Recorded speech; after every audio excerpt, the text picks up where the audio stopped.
No matter how bad a new Halo game does, Halo will never ever die. Halo Infinite, of course, hasn't lived up to its first year of live service very well at all, and the way we envisioned it to turn out, and the way that we were told by 343 that they would go in the direction this game was going to follow, with large portions of the community even going to the extent of saying that the game is dead, and even some going to the extent of saying that the franchise is now dead.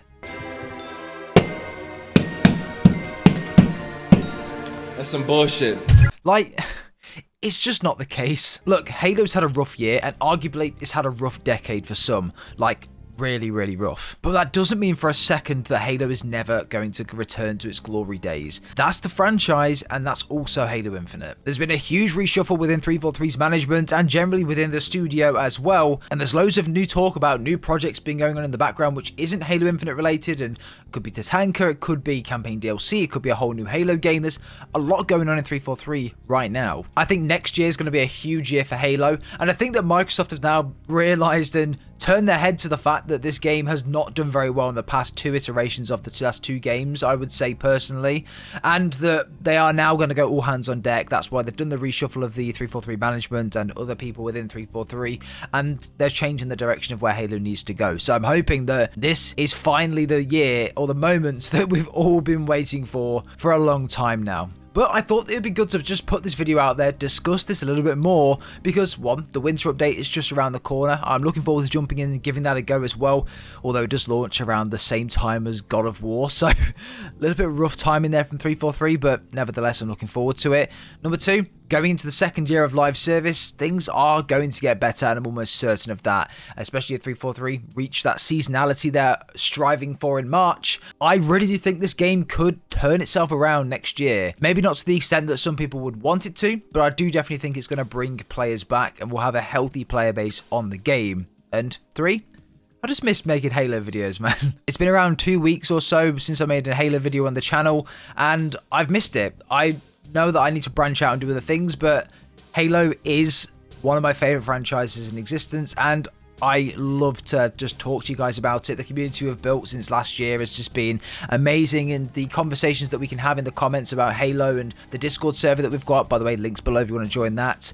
Yeah, it's just really, really good. And just before we do dive into the video, when Halo Infinite Campaign Co-op does come out, I will be doing a full campaign walkthrough or live stream on the channel, as we usually do when this co-op thing comes around. So I'll be needing 3 of you guys to play with me if you want to do that as well. So if you do want to play with me on that, there'll be a link in the Discord down below. Go join the Discord, and then we'll be announcing further things in there. Or just leave a comment down below in this video. If you are interested in playing, then just let me know. That'd be great. But without further ado, leave a like, subscribe if you guys are brand new.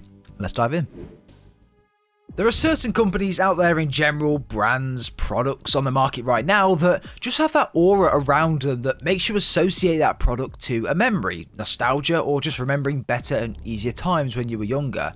For me, that's the likes of Gears of War 2 or Gears of War 3 Horde mode, or just playing the campaign, or the likes of Halo 3, Halo 2, and Combat Evolved's co-op on campaign or in custom games. The likes of Modern Warfare 3 multiplayer and grinding to that 20th prestige, which was the first game to ever have that 20th prestige. However, the list goes on, like Apple, Beats by Dre, Call of Duty, Xbox, PlayStation, Gears of War, and just many other franchises or products. All of these have released subpar products in the past 20 years.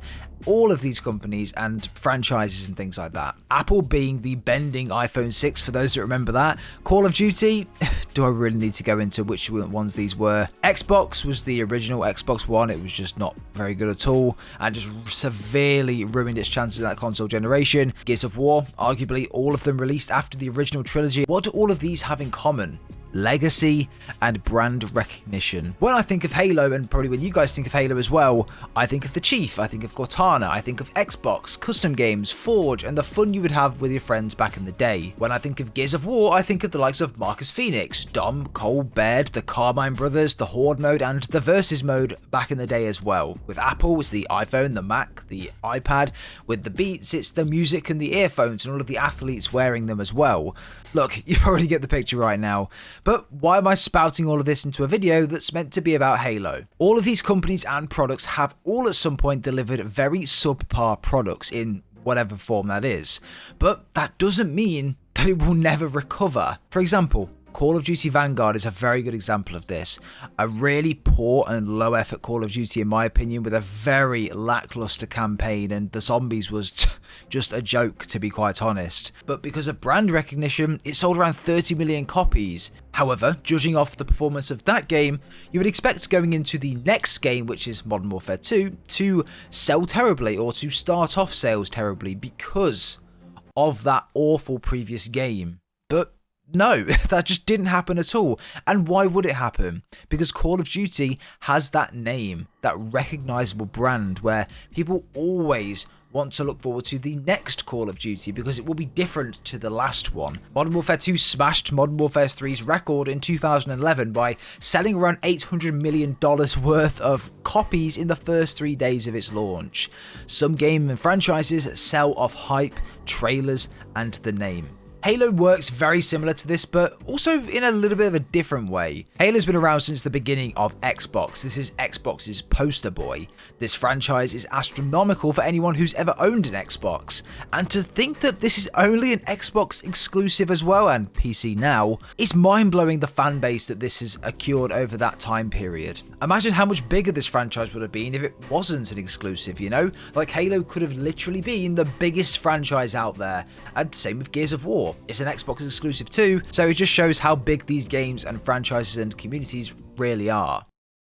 I think the way that 343 have poorly managed this game this year, they needed to catch up on the multiplayer rhythm. Multiplayer is what's keeping the cash flowing in for this game. Yes, you can pay $60 for the campaign, but there's nothing beyond that you can still pay for, you know?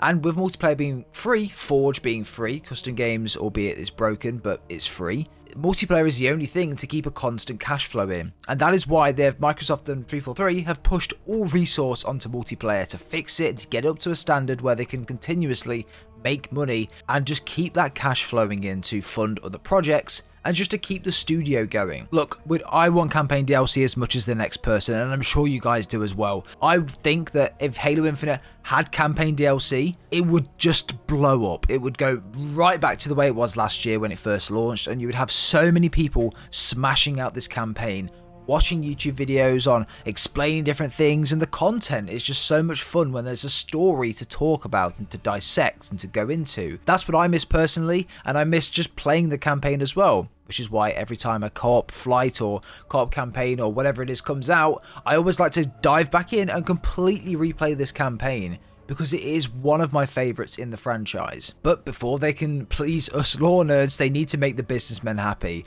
And this is why there's been an all hands on deck approach with multiplayer in my opinion as well. But I really just hope for more story progression going forward. I hope next year is the start of something really, really new. I hope that the new live service story from Season 3 is good. And nothing like last year's, or Season 2, is what it felt like last year's. It was just not good enough for me, and I hope Season 3 really just they do pull their finger out with Season 3 and make something really, really mind-blowing and jaw-dropping. But for campaign DLC, I hope that the overall story arc becomes more about the characters in the universe rather than just the chief and the weapon as Halo Infinite was. A very big throwback to the likes of Combat Evolved there. But a man can dream, eh? So we'll have to see what's going to happen next year with Halo. I'm going to keep track of Halo throughout the rest of this year. I will do plenty of videos, to be fair, going into Halo after the winter update, detailing everything. I'll probably review it as well, to be honest, on the channel, just to let you guys know exactly what I think of it and if you should jump on and give it a go, if it's worth it or not, and then go from there, really. Obviously, Season 3 is going to be a big one, so I'm looking forward to that. But there's going to be a lot of new games coming out this year. God of War's a big one. Callisto Protocol's going to be a big one, so there'll be a lot of reviews and different videos on the channel as well. So I'm trying to branch out quite a bit here, so to try and get to where I want to be. So I'm hoping that it pays off. But I'm going to make Halo videos for as long as I can, really. As long as, until the game completely flops, then I will be making Halo videos. But I hope you guys have enjoyed this video. If you have, please leave a like. It'd be very much appreciated. Subscribe if you guys are brand new. Let me know your thoughts and opinions on what I have mentioned today, what I've spoken about. And yeah, I hope you guys have a great rest of your day. And we'll speak to you all in the next one.